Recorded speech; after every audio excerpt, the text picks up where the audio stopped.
Hello everyone, আসসালামু আলাইকুম। আজ আমি আপনাদের দেখাবো খুবই মজাদার একটি ভাজি, চিচিঙ্গা ভাজি বানিয়ে। প্রথমে প্যানে পরিমাণ মতো তেল দিয়ে দেব, এরপরে পরিমাণ মতো পেঁয়াজ কুচি দিয়ে দেব। এটাকে একটু ভেজে এরপরে কাঁচামরিচ দিয়ে দেব। কাঁচামরিচটা দিয়ে ভালোভাবে নেড়ে একটু ভেজে এরপরে হলুদ দিয়ে দেব। হাফ চা চামচ হলুদ দিয়ে দিচ্ছি। এরপরে চিচিঙ্গাগুলো দিয়ে দেব।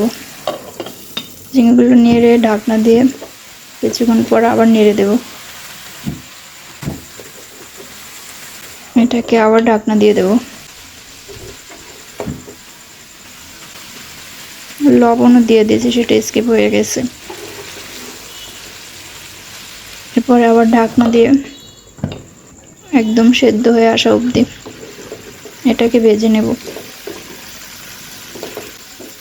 তারপরে এগুলোকে সরিয়ে একটা সেট করে মাঝখান থেকে ডিম দিয়ে দেবো। একটা ডিমটাকে দিয়ে একদম এটাকে ভালোভাবে একটু ভেজে নেব।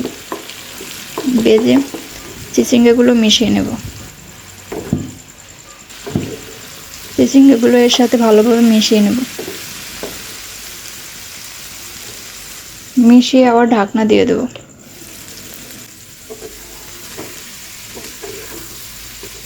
আবার এটাকে নেড়ে চেড়ে একদম লাল লাল করে ভেজে আসা অবধি এরপর উপর থেকে ধনিয়া পাতা দিয়ে দেব। ধনিয়া পাতাটা ভালোভাবে মিশিয়ে নিচ্ছি। এরপরে যখন একদম এরকমের লাল লাল কালার হয়ে আসবে সে পর্যায়ে নামিয়ে নেব।